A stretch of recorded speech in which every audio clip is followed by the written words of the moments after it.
I know. I had a lady come up to me at one gig and said, I'm going to go to the manager of this restaurant. And I said, ma'am, what did we do wrong? She said, they're not paying y'all enough. And I said, what? How do you know what we're getting paid? She said, all of y'all are sharing one cigarette, so you must not be getting paid very much.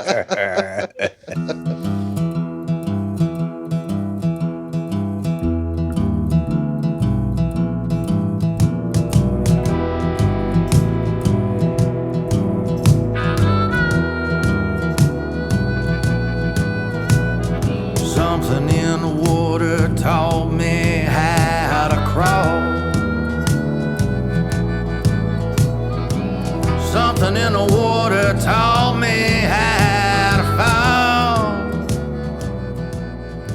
Hey, everybody. Welcome back to Something in the Water. It's been a while. Yeah. Uncle Dave Griffin, Mr. Sean Clark, and we're happy to welcome back Jason Chancey. How y'all doing? This is our coming out of quarantine.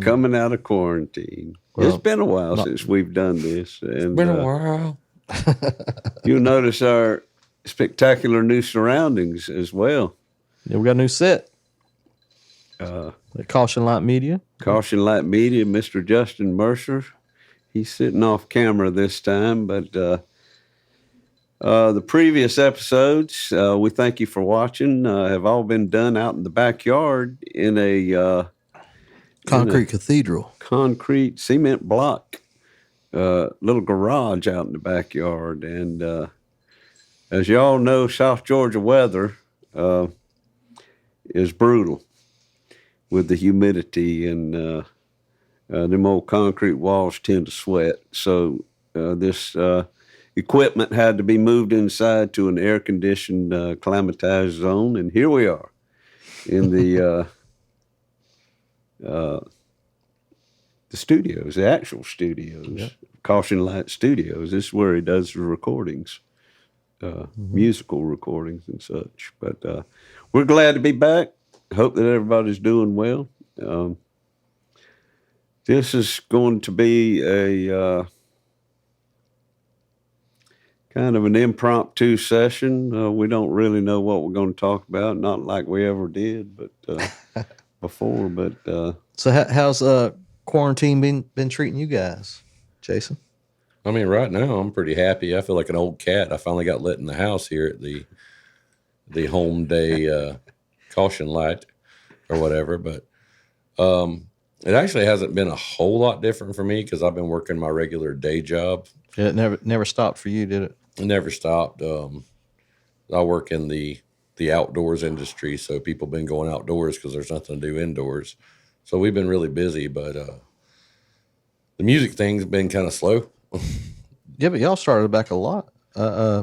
Yeah, we're right now. It's not back to normal, but yeah, I've seen some pictures. I was like, dang. Yeah, we've done some shows. We've done. We did a 350 capacity, probably at least a month ago.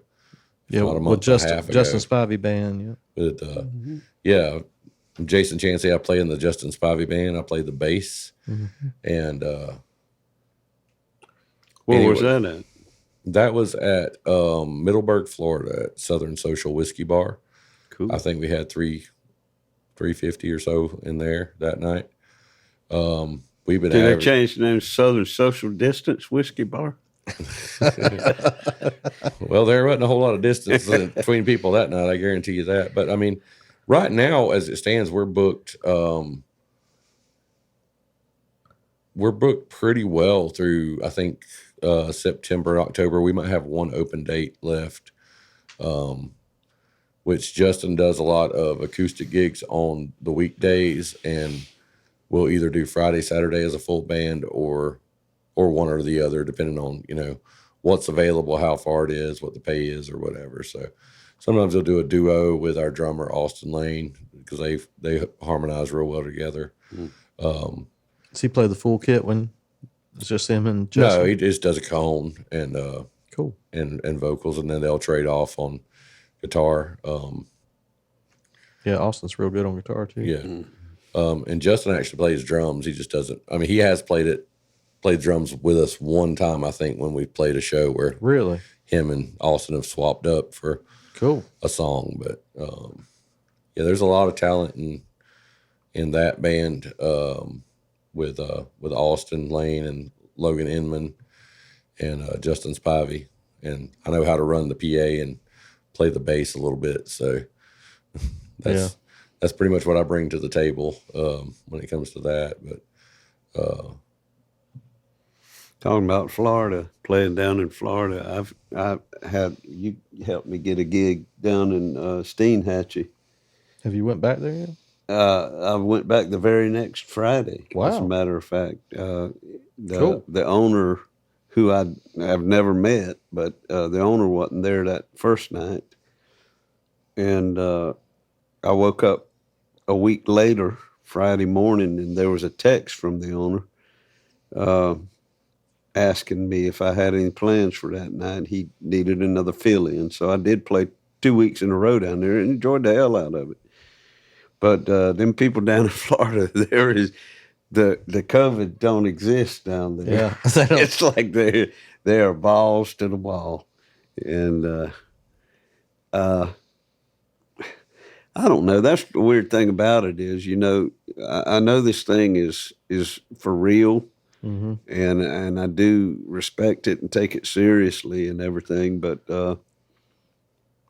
as a musician, once you get out there, you tend to let your guard down a little bit. And I've noticed, like, playing some gigs, it's like, you try to be safe, but there's a point where you're like, you don't want to be a butt to these people that are coming up to you, and it's like awkward. You're like, oh, I don't shake hands, or I don't, or it kind of moves. You need to back up, yeah. Mister, or whatever. But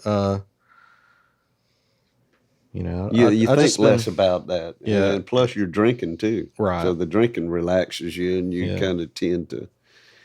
But so far, we're all doing good as far as not getting it, non-infected.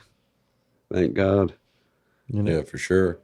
Now I've noticed that the feedback is very, very positive. People are enjoying going out. The ones that that want to or can or whatever. And honestly, everybody who's come out to our shows has looked healthy. I know that, and I know that's not a way to tell if you have COVID, right, but you know what I'm saying? It seems to be people are kind of sitting with their tables of people that they come with that they were going to be hanging out with anyway. So you don't have the. I was just thinking, you got the table in the corner that's like sneezing and coughing. I mean, and some of the shows, it's very much like we have a particular place we go to after the set, and some people can follow you or find you or whatever, and that's fine. And we're not trying to hide away, but we're also not trying to walk full on out into, right, yeah. shaking hands with 40,000 people at one time. We're being as safe as we can be, But back in my days, we used to go burn one, after the first band, first set. leave them alone. Yeah, I know. I had a lady come up to me at one gig and said, "I'm going to go to the manager of this restaurant." And I said, ma'am, what did we do wrong? She said, "They're not paying y'all enough." And I said, "What? How do you know what we're getting paid?" She said, "All of y'all are sharing one cigarette, so you must not be getting paid very much." Yeah. But we have done a lot of restaurants, outdoor restaurants. We were doing mostly outdoor stuff and outdoor restaurants, and we've had really good response. We've been called back, a lot of times to go ahead and get, 3 or 4 or 5 dates. We had, I think one guy today booked 13 dates with just an acoustic today, just for the rest of the year. And so there are some places, opening up. And I mean, Saturday night we had 90 people, and it's probably 350 or 425, seat capacity. That's about as much as you can spread out, and people were all over. They weren't, clumped up in one area of the building. So it was these groups of people that felt comfortable hanging out together. Mm-hmm. So, I mean, I come into contact with a lot more people when I go grocery shopping than I do when I play music. Yeah. End of story. You know. Yeah. How about y'all? Pine Box dwellers, y'all. These guys right here. It's starting to open up again a little bit, but you know, I'll have a solo gig and then a full band gig and a duo gig, and Not quite the level that it was. yeah, but no, we were playing 3 to 4 times a week, full band. But I mean, we've been lucky for sure. People's been calling us a lot, which is good. You know, I haven't had to reach out too much, but it's getting thin about this weekend, you know, coming up. But and I've got some holes coming up, so I'm starting to get a little bit itchy scratchy about calling people. But Yeah. Well, What about the guys in the band? How do they feel about it? Have you talked to other musicians who don't want to play right now, or? And out of the 4 of us, I would say everybody's worried about catching something, but on a level, I think Jesse's the most scared. Nothing wrong with that, but that's just where he's at with it. And you know, me and Connor will ride together, or me, Connor, and Jody will ride together to a gig, and Jesse will drive separately. And Jesse will wear his mask the whole time, but it's, you know, you can't sing in a mask. So me and Connor and Jody plays harmonica, so definitely can't do that with the mask on. But well, see, I think I already had COVID yeah, with light, you know, lighter. before it all came out. Oh, this has been, you know, it's been months and months ago. We thought that I went to the hospital, tried to get a test. They wouldn't give me a test because they didn't have enough at the time. Then all the symptoms passed, and I haven't gone back to get the blood test, which can detect the fact that you've already had it and you're safe. possibility You know, of antibodies. yeah. My wife thought she had it. She's like, I must have had it in November because I was really sick in November, and she got tested for the flu, and it wasn't the flu. Well, she's got tested here recently because she works at the ER or whatever, and she hasn't had it. Wow. So I don't know. It's a strange. That might have been a pandemic that nobody even called on to. I mean, in my day job, I deal with people, and I touch money that other people have touched. Yeah. You know, and I go in and out of all kinds. I travel from town to town and go in and out of a bunch of buildings and deal with a bunch of people every day.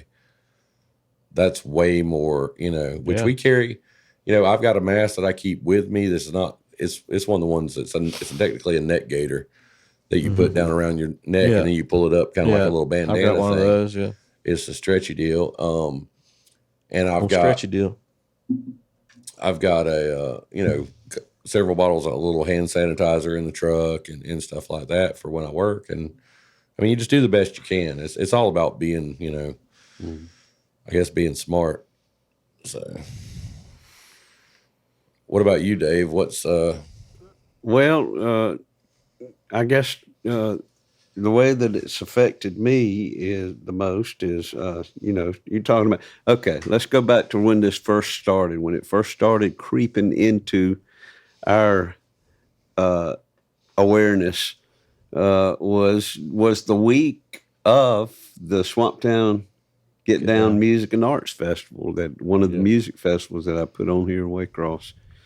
One of 2. The second one is It was literally that week. It was that week. It was like, what is this? Yeah. Nobody knew what was going on, and should we have it? Should we? It not was have like our festival began on Thursday, like March 12th, and that Tuesday before that, I started seeing the news reports, the national news, talking about it's ramping up, folks, and it's ramping up fast, and but we decided to go ahead with it, and it was wonderfully attended. It was we had the best time.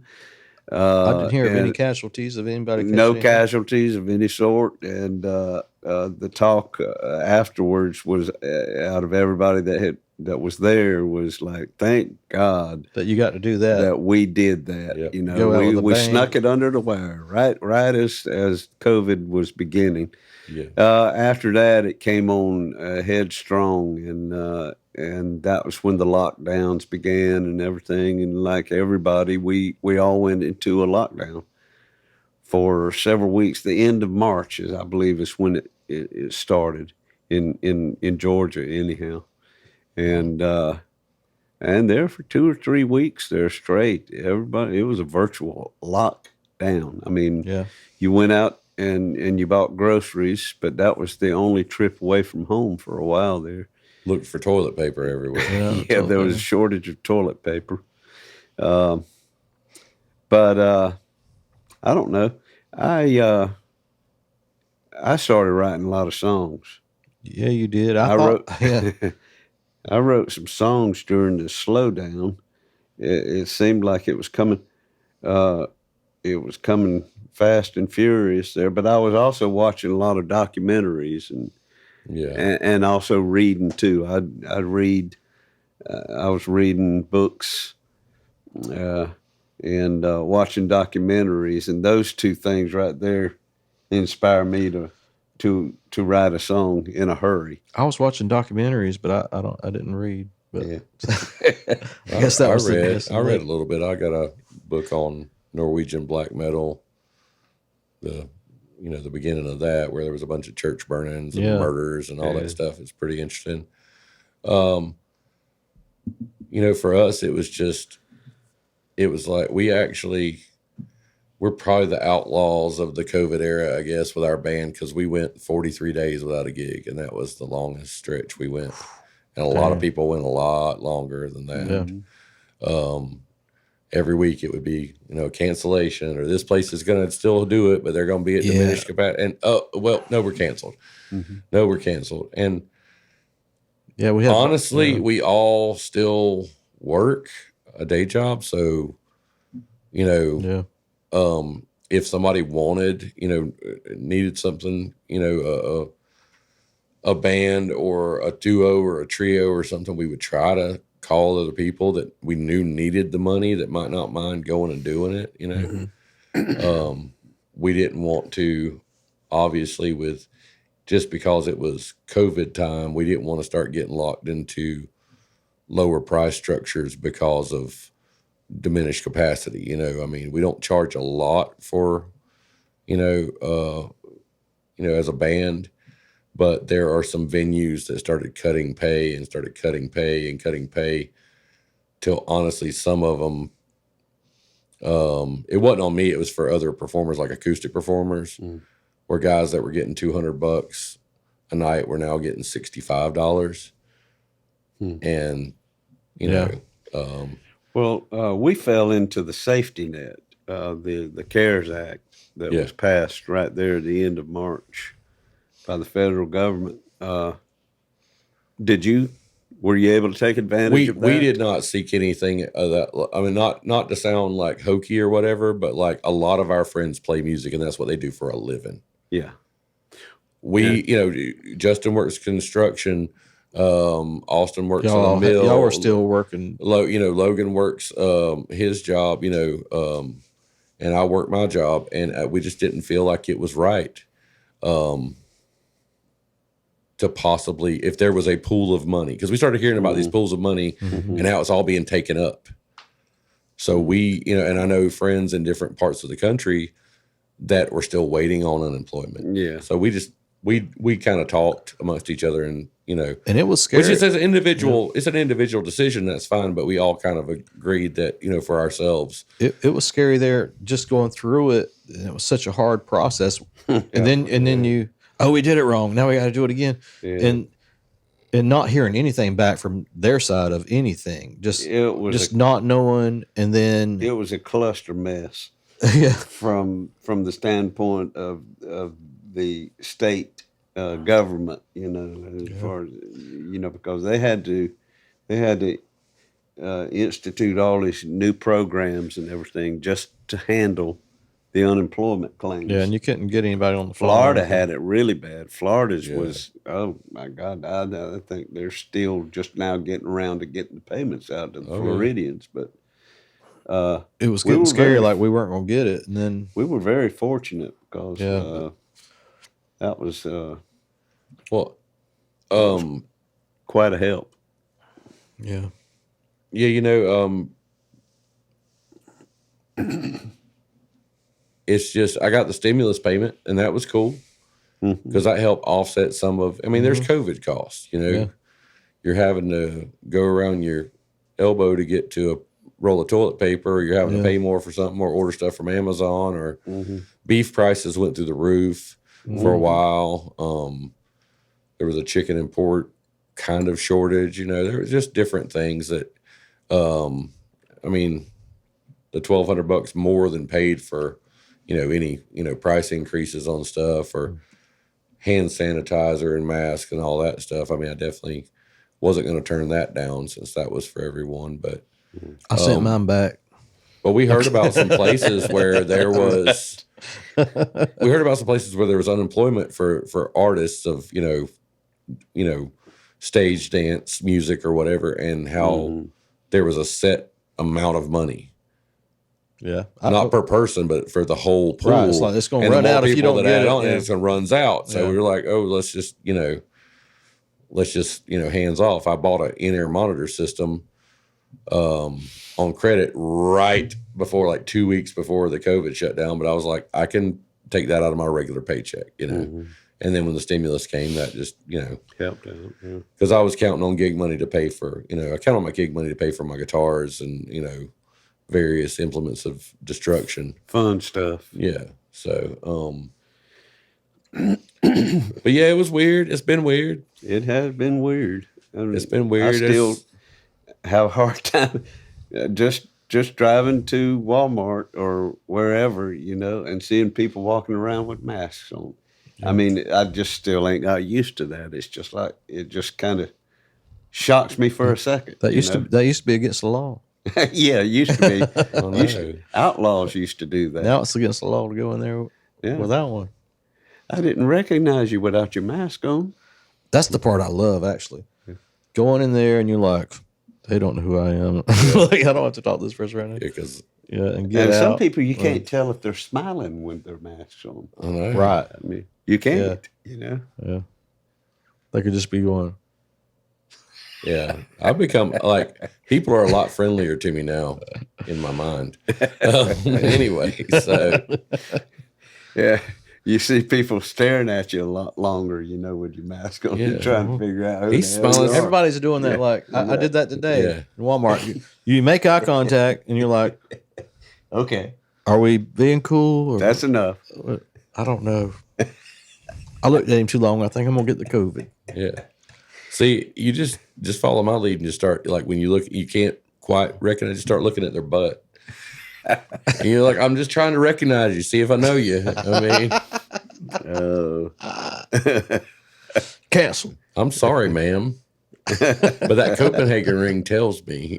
Copenhagen ring. Man. For those of you who may not know, a Copenhagen ring is when someone carries a pack of snuff in their back pocket so long that it makes a ring in their jeans. I didn't recognize you till you bent over. Yeah. I was in Walmart one time, and I swear I've got this written down somewhere, but a guy said to a female, he said, I'm sorry, ma'am, you look like my cousin from the back. No. Yep. What you got there, buddy? Well, that's a big one. Whoa, loud.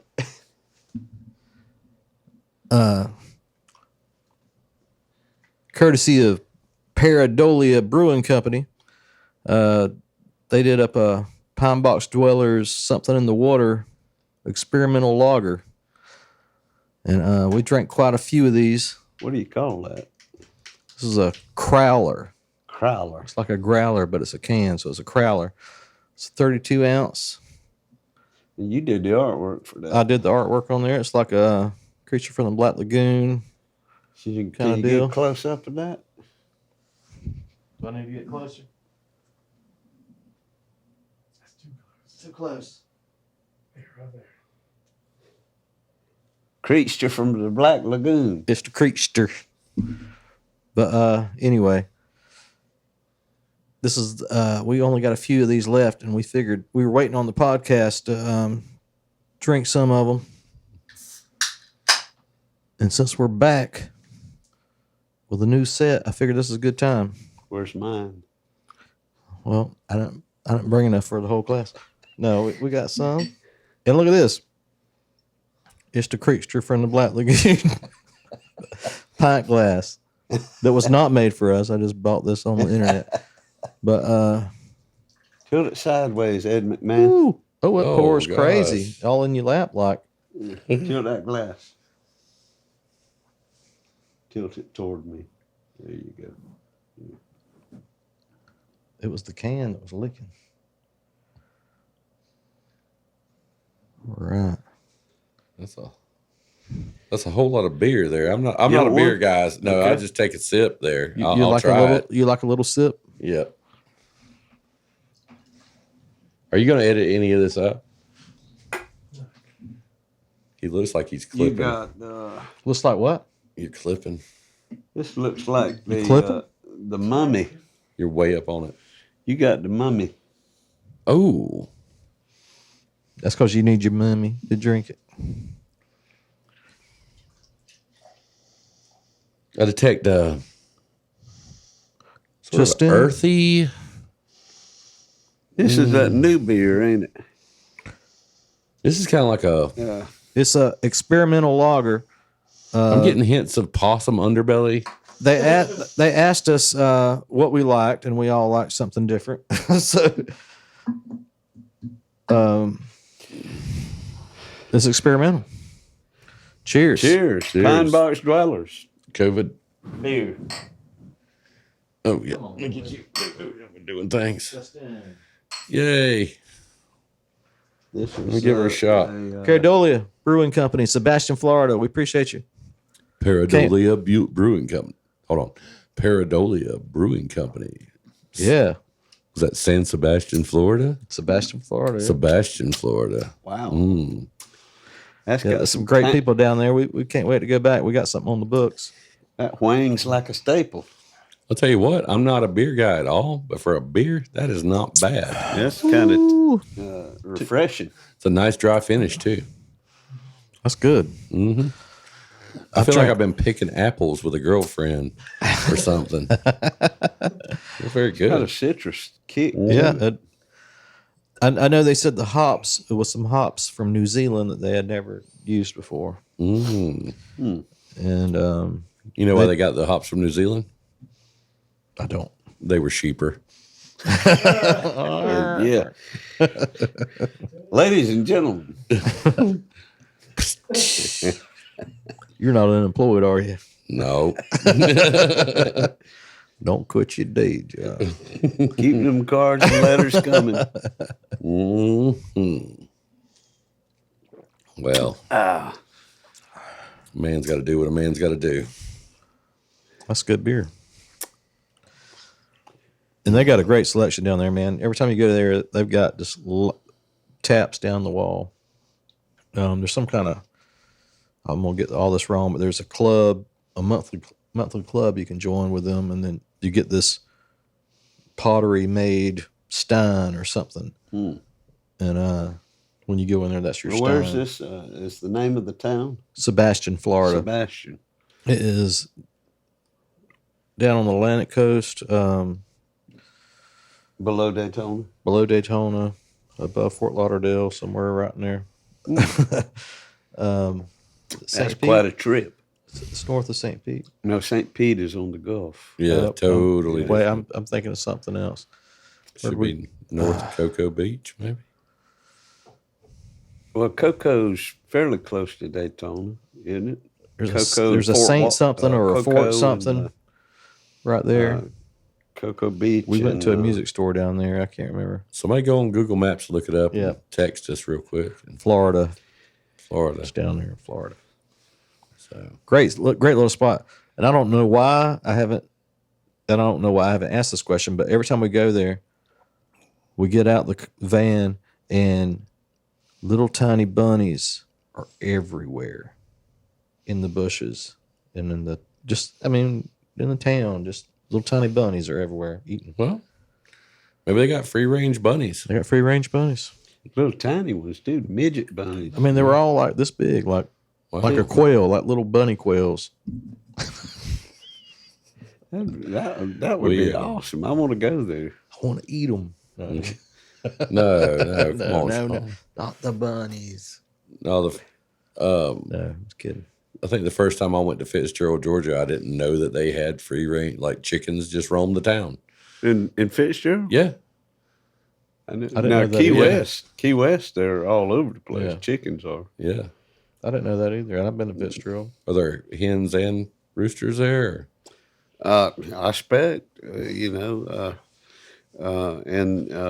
Hemingway's six-toed cats. Talking about Key West? Yeah, Key West. Yeah, there's iguanas all over the place. And iguanas down there too. I loved it down there. We went down there on vacation when my son Connor was about 12, I guess.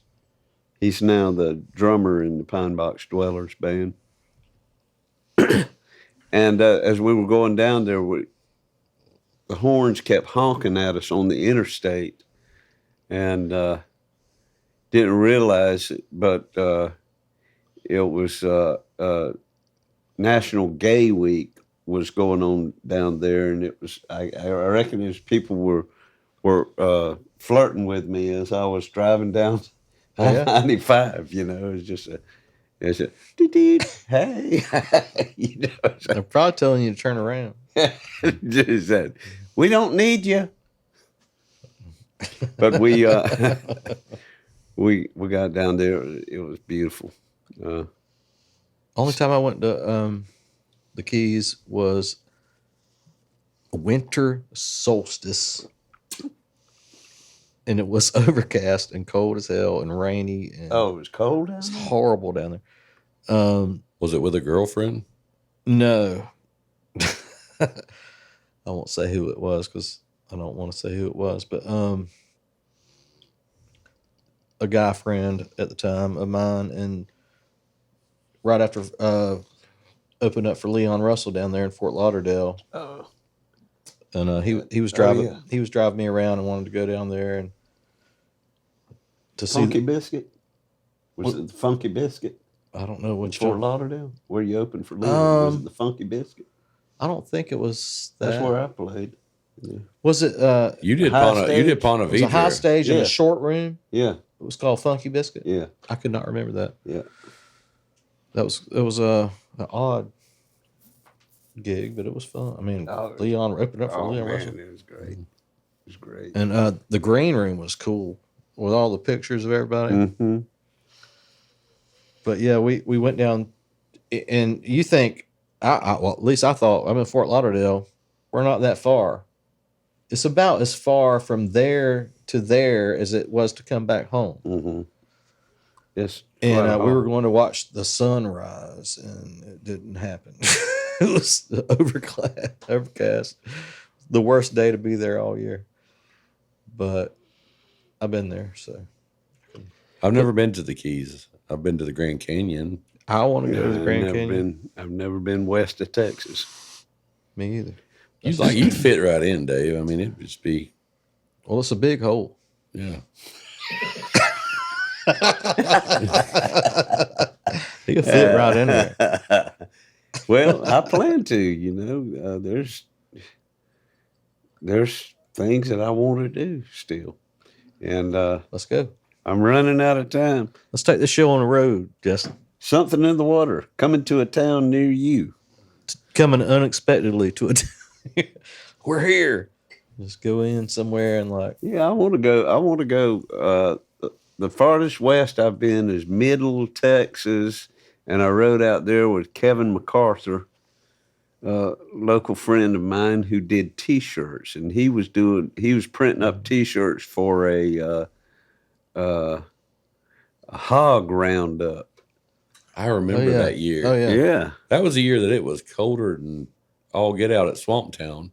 yeah. And that's the oldest concert shirt that I still wear to this day. I wear it to like around the house or to bed because almost all of everything's faded off because I wore it once a week for 5 or 6 years. It was good job, Kevin, on that shirt. It's like one of my favorite shirts ever. The hog shirt. No, not the hog shirt, the Swamp The Town Swamp Get Down. Town shirt. Yeah. Okay. But I remember shortly after that, he was making up shirts for a hog band. Yeah. Hog Bay, and that's I remember that yeah. when that happened. And them folks out there were serious now. And we sold some T-shirts. All I was there to do was to take the orders and pass them back to him. He had 2 presses going full time back there. We stayed full time busy from the morning to the evening. And then we'd just go back to the motel and fall out. And that was fun. That was the weekend that on our trip out there, we came up with the idea for the Brass Button Award for the Grand Parsons Festival. We was talking about earlier, the Swamp Town Get Down was the first of 2 music festivals that I put on here in Waycross. The first and oldest festival happens at the end of September every year. It's the annual Grand Parsons Guitar Pull and Tribute Festival. Grand Parsons, honoring Grand Parsons, who was fabled and important musician who spent the first 12 years of his life in Waycross. But every year since Kevin and I came up with the idea, we present a Brass Button Award at the music festival to one of the groups who plays there, celebrating them and their contributions to keeping the musical legacy of Grand Parsons alive and well. Yeah. And but that's where it happened on that road trip. And I drove. Kevin said he went to sleep. I drove from Waycross all the way to Texas in the middle of the night, and he was supposed to take over driving. And never did. About halfway, and he was over there pretending like he was asleep. I know. But that was a fun time. But that's as far as I've been. I've been to Little Rock, Arkansas, and I've been to whatever the name of that little Texas town was. And I want to go further. It's definitely worth it. I recommend it greatly. The West is a very inspirational place for somebody who grew up in the scrub where you can't see more than 100 yards at a time, and you get out there, you can see till it just That's why I want to till go. the earth curves. Yeah, that's why I want to go. Right there. Yeah. Just be in the desert. Be in the desert and Among just see all of every star there is to see. Yeah, there ain't pictures don't Yeah. do it. Yeah, it's got to be It's seen and Well, it's all around you. Yeah. It's I mean, the feeling just is overwhelming. Isn't it? I went up a couple of years ago, my buddy I was in the military with, and I flew up to Michigan where he lived, and then we drove from Michigan to California just for him to get a tattoo. And then we drove back, we went through everything, Utah, Arizona, Nevada, California. And it's crazy. Utah was like another planet. And when we were coming back, it was there was like a red moon, a super moon, something really rare. We crossed this plateau, this peak, and we're coming down, and you could just see forever, and you could see that red moon, that giant red full moon, coming up over the plateau, and it was It's like in the movies where the moon is it's just huge. and it's right there at you. Yeah. oh, it's crazy. See, now you can't see nothing like that here in South Georgia. Too many trees. Yeah. That's, by the way, that's Justin speaking. Gaussian Light Media. I don't think there's Is a camera. that the year there's not that a you camera almost on got you. caught in the flash flood? No, that was the previous trip. He lived in Arizona for a period of time, and I think it was 2 years before that I went to see him in Arizona, and he was going to do something, and I took his car down a dirt road down in this valley to take some pictures, this beautiful mountain range off in the distance.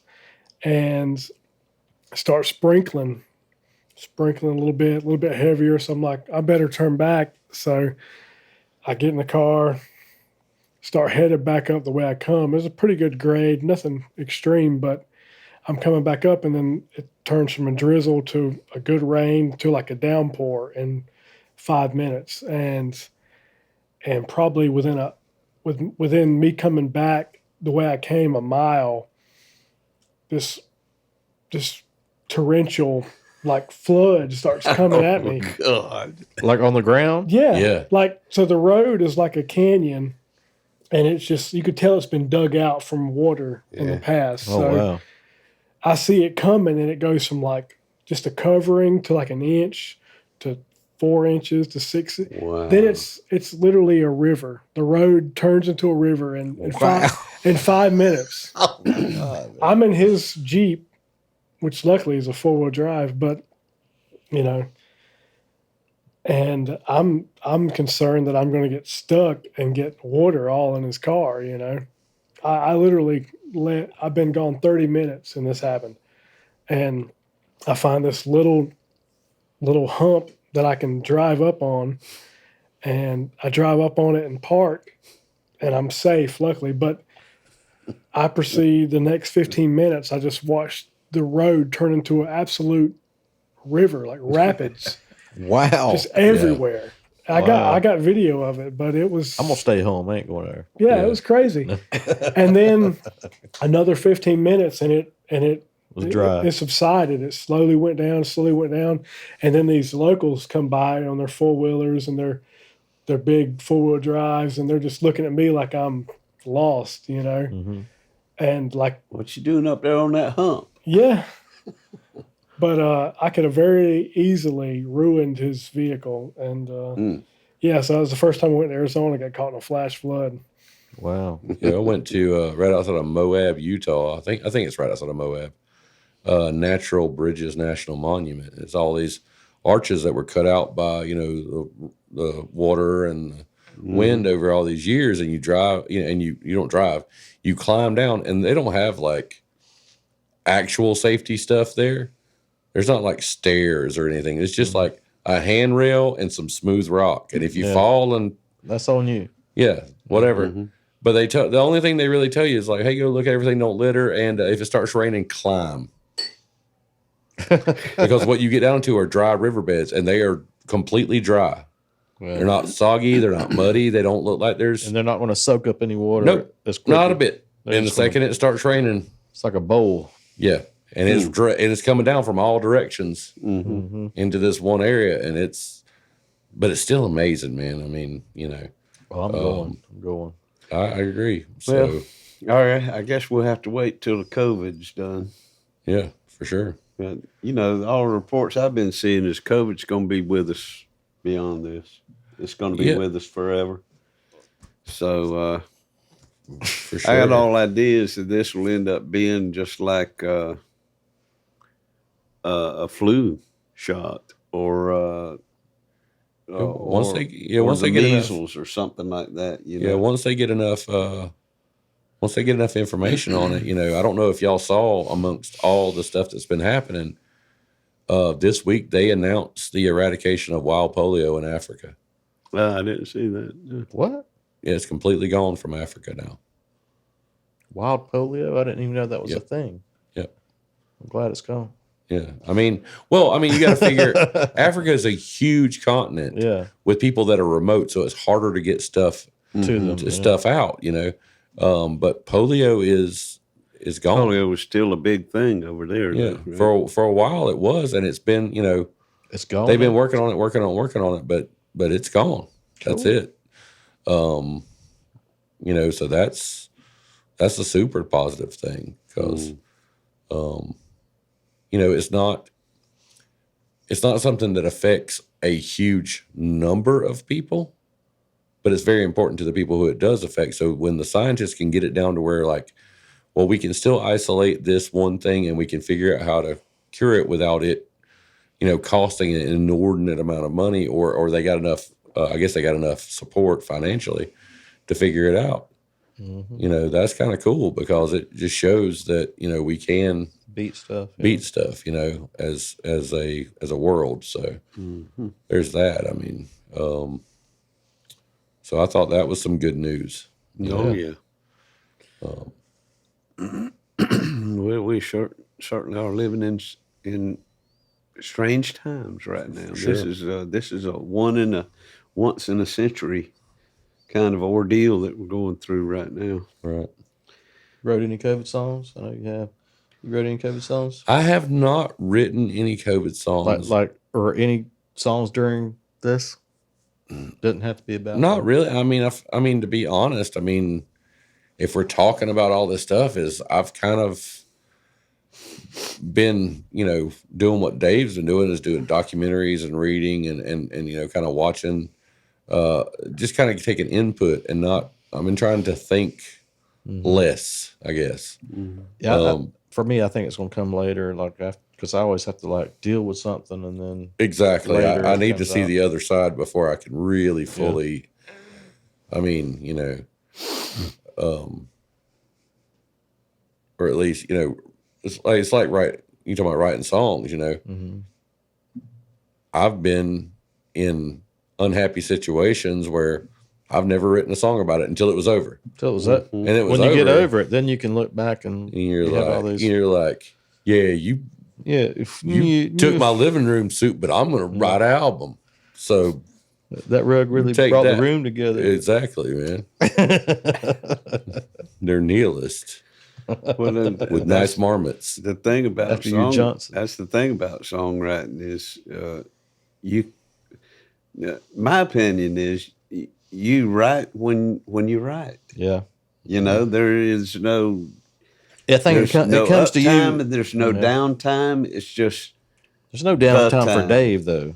no. There is downtime with me. Shoot, man. But there downtime is- for you is not downtime for me, though. I will say that. But downtime for me might be a year. The time is Might be a the week time. for you. The time is when the muse visits you and whispers in your ear or whatever. You know, that's when you write. And when that's happening, it's just like you can't not write it. It's just coming out. well, that don't always happen, but you know, the inspiration for a song to begin can come out of thin air, or it can come from a book, or it can come from watching a movie, or it can come from listening to somebody say something. You know, Yeah. and that's the beauty of it. It's just no pressure. That's what I love about it. It's no pressure. It's just like, wait, it's gonna happen. Yeah. Just wait. I don't worry about it or anything like that. Yeah. There's no need to. I sometimes feel like I've lost the path, or it's just something I can't do anymore, or whatever. But I also then I just don't think about that, because like if it ain't gonna happen, it's like Right. You can't force it. it's like a poop, man. Yeah. You know, like you can sit down and Well, after I you're there never for a quite while- thought about it like that If before. if it ain't time, it ain't time. Well, you haven't written songs like I have either, so I got one. I got that brown sound. I got one. But no, Dave, since you're the senior member of the group, when I was younger, much younger, first starting to try to write songs or whatever, I could always grab onto some kind of negative emotions or something I was going through or some sadness, and that would be the sort of the propellant. Mm-hmm. But as you've gotten older, do you find that stress is a better inspiration, or if it's just No, not necessarily. I mean, it's just like I was saying a while ago. They'll come at you from any angle, you know. And the most important thing is you just got to be ready to take it on, you know, when it does come. Stress probably helps, you know. I remember reading something about B.B. King one time. He said, the best blues song that I ever wrote, I was feeling pretty good, you know. Yeah. You know, so it don't have to be anything one way or the other. It don't have to be anything. I mean, that's my view on it anyhow. I just think that you're going to get inspiration to write a song. And And it doesn't necessarily have to be anything you've lived through or going through. Or it anything. don't have to be. It could be about let's write about a book, whatever, you know. Yeah, it can just be putting yourself in the position of somebody else who you're watching somebody else go through something, Yeah. you know, and all of a sudden you sit down and you start writing. Sometimes you don't even know what you're writing about Yeah. until you're halfway through, or all the way through, or with 6 it. years Then after you can wrote the look song. back and Yeah, say, yeah. then you can look back and say, "Oh my God, yes, I was just okay. I see it now." But for me, I wouldn't say that for you, but I think anytime you sat down, you would probably write something. No. Every time I sit down, I'm like, the spigot ain't on, faucet ain't running. I got to come. It's not working today or whatever, you know. And some days I can come up with riffs all day long, can't come up with any words, or can come up with a few lines, can't come up with any music. Well, But when it's on, I'm like 2 or 3 songs in 2 days. Yeah. I love it when that happens. Yeah, that's the good thing. For me, Good you know, times. I have such. I feel like I need to write at such a high standard that Yeah. I just don't stick with stuff and push through. And then this past, it's about a week or so ago, or a week and a half ago, was like the 9 year in 2010. I wrote a musical. Yeah. It was about 5, maybe 6 songs altogether, and the dialogue for a children's version of Dracula. Okay. And I wrote those songs in about 3 days. And Yeah, I went they're back, great. you know, They're great, for myself, too. and I went back and listened to all, and they're really good songs. Yeah. Not Yeah. to punch me, you know, not to, Yeah. to puff myself up, but I've they're never really good heard this. songs. Yeah, I've they're, never heard yeah. it. They're really good too. Yeah, and that's the thing, and it's like that inspiration was there, and I've never fancied myself a writer because I don't sit down and try to write or whatever, but I always have had that one step removed sort of viewpoint, you know, where when I do write songs, I figured out, not on purpose, but I figured out that most of the time when I'm writing a song, it's about not me, but it's about something that I have in common with whatever that character is. And I'm not sitting down and going, well, his name is Joe and he works at a factory or whatever. The song comes, but I realize it's not me because I have a song called Girls Who Drive Jeeps. and Dave's wife Lynn loves it. That's not me I know at that all. song. Yeah. But It's there just- is that one part of me That that when I see a understands- Jeep go by and there's a girl in it, I'm like, I wonder what her life is like. Yeah. And I bet there's some guy out there I've known guys that were really into volleyball players or really into this or really into that. And they're very specific about women. And I've just never been that way. It's always been a personal one-on-one individual connection. Mm-hmm. So to write a song about a guy that's into something very specific, you know, on the outside of a person, I didn't try to do that. I just sat down and thought, you know, I saw a girl driving a Jeep. That's cool. I bet somebody that could really be a thing that people could be into. And I went, girls who drive Jeeps, and that was it. You know, I mean, Play it just came out. So Yeah, play can it right you now? do that? sure, I can do it. Where's the guitar? We have several around here. And I have Something's loose in that one. extinguished. Hold on, let me get a sip of this beer first. Hold on, sorry. You need another I've drink? extinguished my bourbon drink, so I'm hoping that you need another one? How'd you like that? Pareidolia. Pareidolia. People know that I don't drink beer, Yeah. and that went down as smooth as. Yeah, I was worried about that. You liked it. Yeah, I did. Well, that's the best compliment you could ever get. My wife loves this song. I love it too. Jason, Girls Who Drive Jeeps. All right.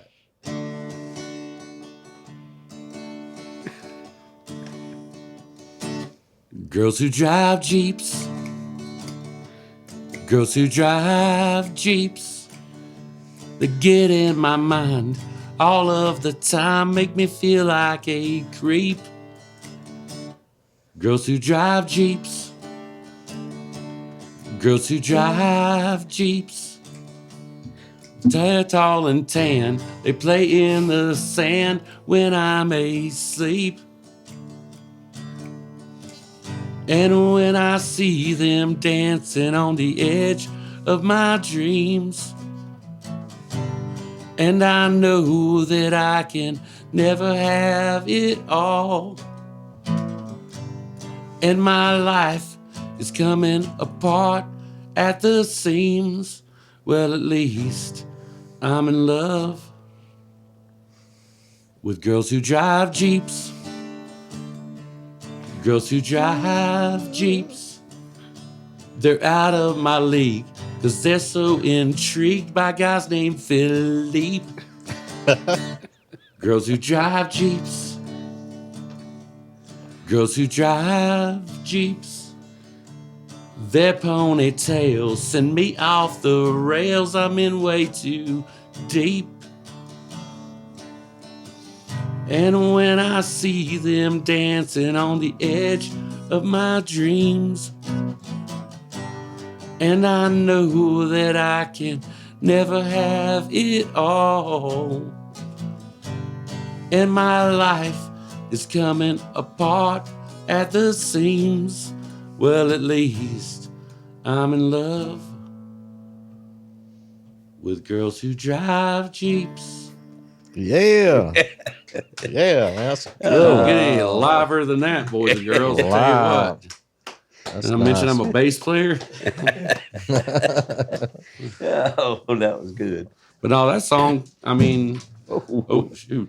Break These it. are You bought it. heavier than they used to be. That song just came, kind of out of nowhere, and it's a silly song, but you know what? It's actually a real song. Yeah, somewhere. it's got all the parts. Yeah. And it working like it. I catch myself singing that song all the time. I do, for real. Girls who drive bleeps. Anytime I see a Jeep, it's like girls who drive Jeeps. So, Well, now, the reason it's my wife's favorite song is because she's always wanted a Jeep. Her daddy was in the National Guard and drove a Jeep.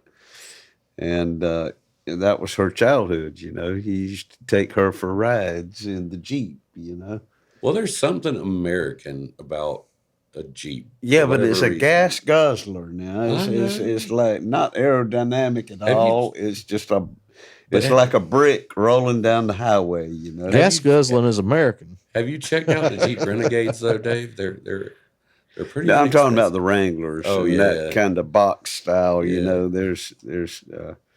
But anyhow, she does want one, and I'll try to make it happen for her one day. But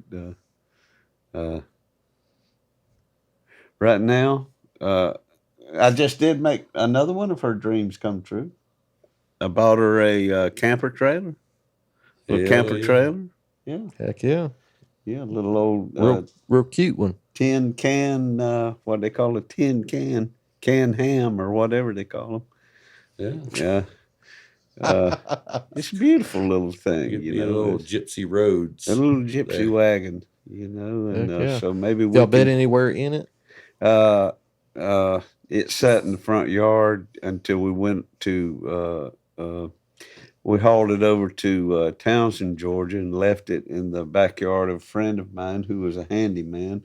He's going to go through it and kind of, make a list of the improvements needed on it, wiring, water, sewer, whatever, needs to happen with it. And Oh, it's got a bathroom in it? well, it's got the space, which I'm assuming was an original bathroom, but all it is now is just a space. And I'm thinking we could retrofit that thing with a commode, Just put a bucket and a shower curtain in there. You're good. and some kitty litter. Yeah, we can make do. We'll figure it out. But It's all about That is- making do. that is one thing that she wanted, and we crossed that off her bucket list. So, but my bucket list. Now, let me get to my bucket list. My bucket list is Grand Canyon and Stonehenge. the Rockies, and I'd love to go on a music tour. Just hit Muscle Shoals, Memphis. Been to Nashville. Seen the things there, but maybe go up to Cleveland and hit the Rock and Roll Hall of Fame, you know. And then, of course, Los Angeles with Sunset Strip. Is that Capitol Records building still there, you think? I don't have a clue. It It's still probably there. is. Probably is. It was round, wasn't it? Yeah, they still were there. There's- Like a big old stack of CDs. Yep. Of course, there's Red Rocks. You can't forget that. You know? Yeah, Red I Rocks would would love be to see a awesome. Red Rock Yeah. show. I know people that have been there. I met the man who met Andy Griffith. What? I don't know. I saw that in something. It's like, What it was. man, down there at the mall, they got the man who met Andy Griffith. He's signing autographs. That's small town for that's small town for you. That's small town for you. I'll shake his hand. He met Andy Griffith. I swear. He got a picture. Oh Lord, Andy Griffith was icon. What's that? The Man Who Sold the World? That Nirvana song? Yeah. Well, it's The man- actually a David Bowie song. David Bowie. Yeah, okay. So the man who met Andy Griffith. Yeah.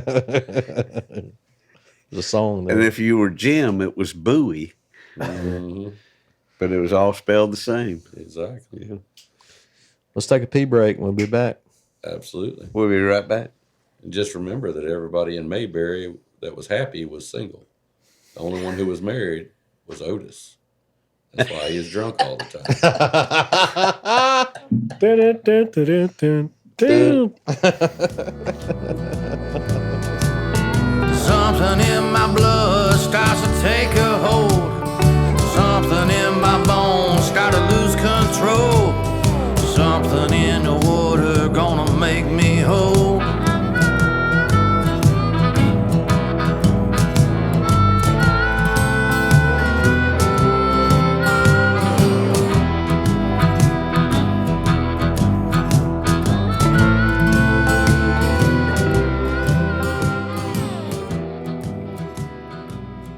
We're going to play a song me and Dave wrote about a month or two ago. It was spawned by our good friend Lindy Berg, her and her husband Ed. They are over in the Brunswick, Georgia area, and she told me a story about a Waffle House waitress named Baby that had went through some trials and tribulations, and it looked like a good song to me. And I took it over to Dave's house. I said, if there's going to be a song written about the Waffle House, it's got to have Dave Griffin in it. I've eaten many of them, but I've never had Baby for a waitress, and I'm looking forward to that day, though. Yep. But anyhow, it is a song expressly written for Baby. What do we call it? Baby. Baby. We call it Baby. Or Yeah. Ballad of Baby. How about that? The Ballad of Baby. And this song goes out to you, baby.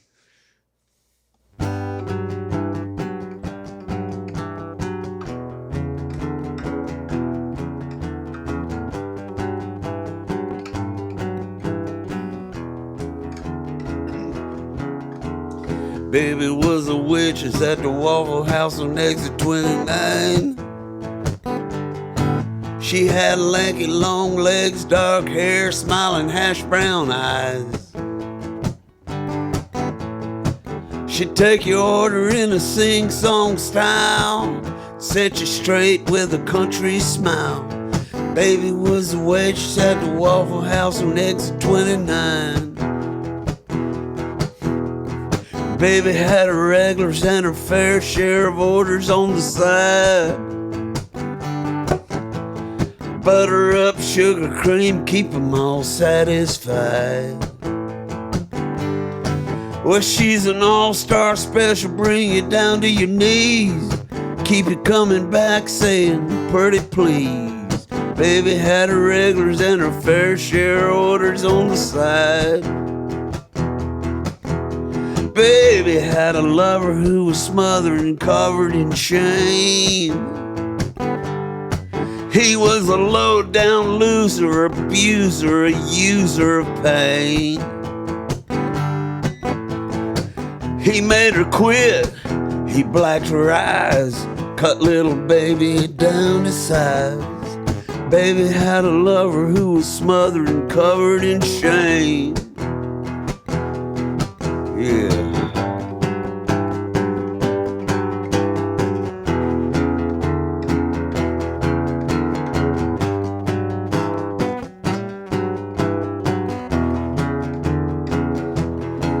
Now baby is a waitress at the Waffle House in 341.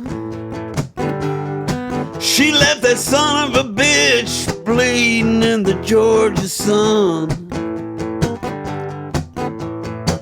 Back in the business of being alive. She waiting tables, she gonna survive. The baby is a waitress at the Waffle House in 341. Now baby is a waitress at the Waffle House in 341. Baby.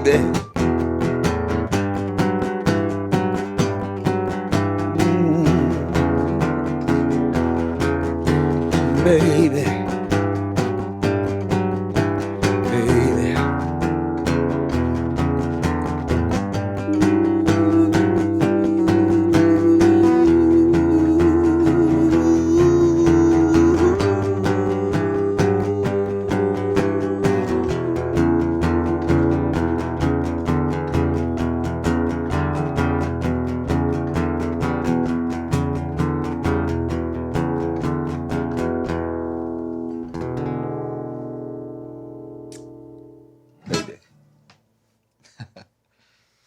Yeah. Man, that was good, guys. I have not heard that song before. I hear that Lindy's husband Ed's a big fan of the podcast, right? Yeah. Yeah. So they say. Yeah. Good deal. That's good. Yeah. We hope that a lot of y'all are out there watching. And if you are, like, subscribe, notify, Share, review, review, rate. tell your all mama. those things. But I'm an analog man in a digital world, so I'm just kind of feeling my way through all this stuff. But I am an analog man. See that? That's real. So we appreciate all of y'all, though. We appreciate you for watching, and appreciate your comments too.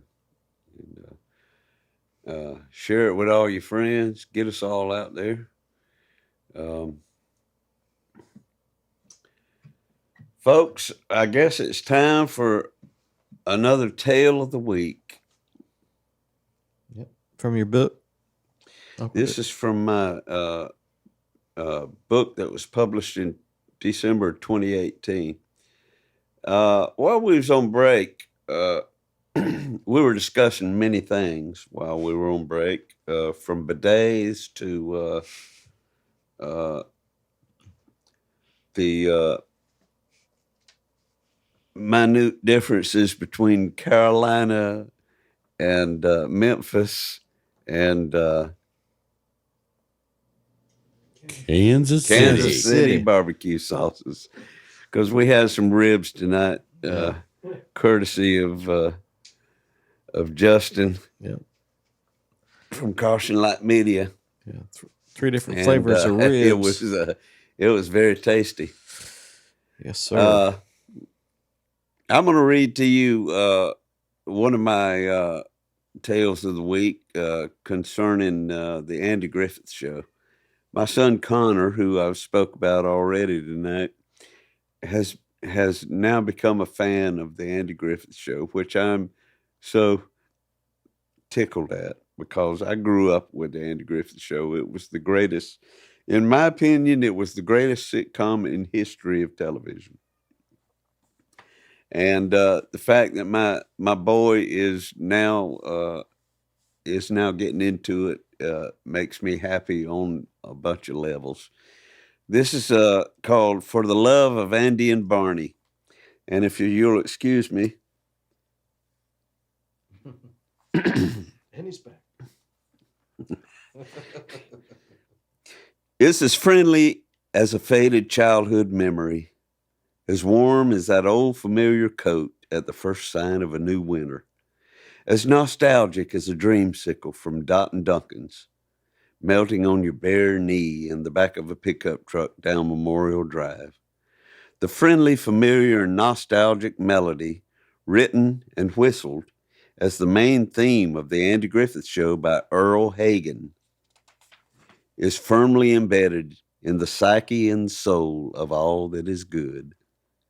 Over the years, American sitcoms have come and gone in a flurry of high expectations, one-liners, canned laughter, and live audiences. None have combined plot, character, and comedy as perfectly as that weekly half-hour visit to Mayberry, North Carolina. A visit that began and ended with a whistle and a finger snap. Earl Harry Hagen was born in Chicago on July 9th, 1919. As a youngster, he moved with his family to Los Angeles, picked up the trombone, and by age 16, he left home to join the big band circuit, playing with Tommy Dorsey and Benny Goodman. At the age of 20, he wrote Harlem Nocturne, a jazz classic that has been covered by groups from every genre and generation since 1939. The song became the theme for the television series Mickey Spillane's Mike Hammer from 58 to 60. Hagen's work in television was most successful, composing the memorable themes for Make Room for Daddy, The Dick Van Dyke Show, Gomer Pyle, USMC, That Girl, and I Spy, which landed him an Emmy Award in 1968. The Fishing Hole was the name Hagen gave the famous tune, whistled as Andy and Opie Taylor made their way down a wooded lane to Myers Lake at the start of every Andy Griffith episode. The Andy Griffith Show was set in the fictional town of Mayberry in the backwoods hills of North Carolina. Patterned after Griffith's hometown of Mount Airy in North Carolina, the sitcom was as believable as the characters themselves. The show's southern authenticity to detail was remarkable, given that it was filmed outside Los Angeles and produced by Sheldon Leonard, Richard Link, and Aaron Rubin, a handful of northern geniuses from New York, New Jersey, and Chicago. The black and white episodes of the first 5 seasons, by far the best, introduced so many memorable characters. Aunt Bee, the matronly architect of fine Southern cooking on the show, couldn't boil water if her real life depended on it. Opie Taylor, America's every kid, grew up before our very eyes and turned into a fine filmmaker, directing Cocoon, Apollo 13, and most recently the highly touted documentary The Beatles, 8 Days a Week, The Touring Years.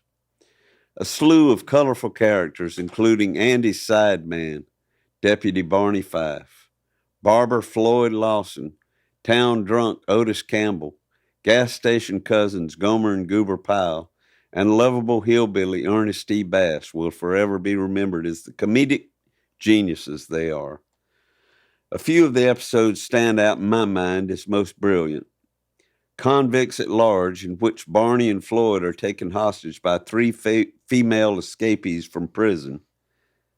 My Fair Ernest T. Bass, a hilarious takeoff on Lerner and Lowe's musical My Fair Lady.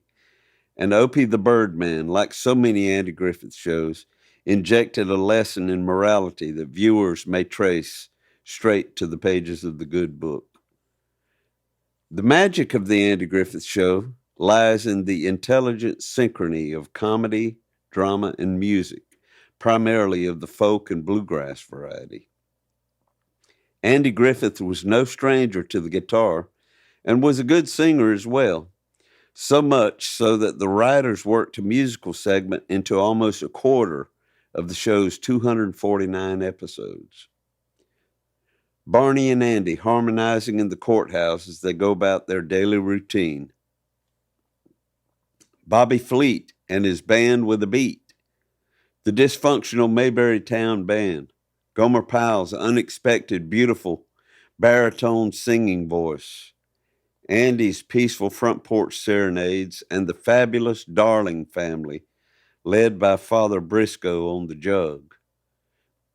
When the Darlings came calling, you could rest assured they were going to stir up a little trouble for Andy. And the Darling boys were going to pick and sing some good old mountain music. In reality, the Darling boys were none other than the famed bluegrass band, the Dillards. Guitarist Rodney Dillard, along with brother Doug on banjo, founded the Dillards in 1963. As the Darlings, they were featured in 6 episodes on Andy Griffith. In 2011, I was pleased to book Rodney Dillard for the 14th annual Gram Parsons Guitar Pull and Tribute Festival.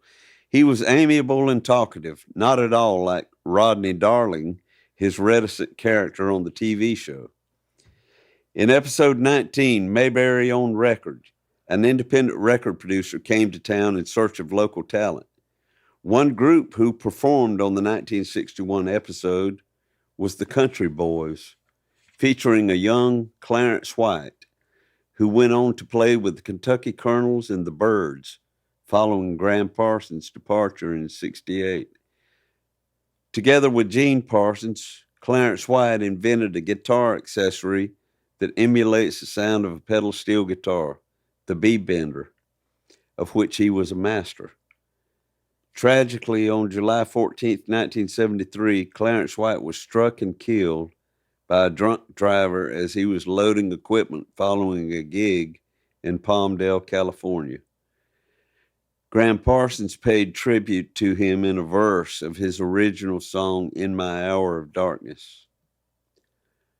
Small talk, homespun humor, colorful characters, and down-home music were the ingredients for one of the most revered television shows in American culture. Television critic Horace Newcomb said, "Peace, love, and laughter are the central virtues of the world of the domestic comedy." As a child of the 60s, I was a big fan of Peace and Love and Andy Griffith. Gonna whistle now.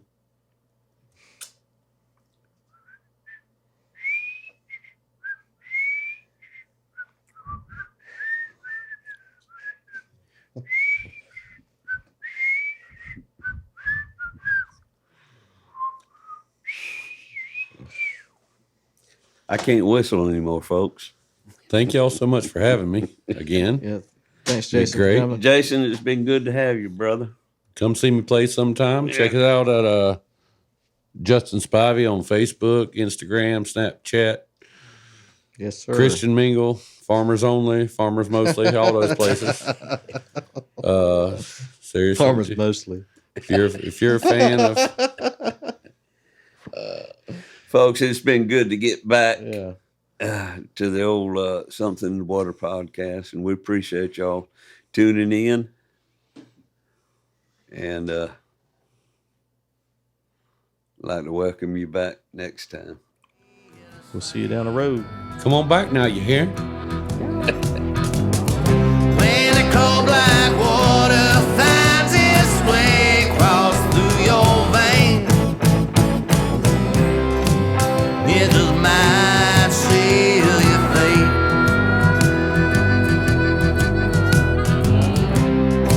It just might seal your fate.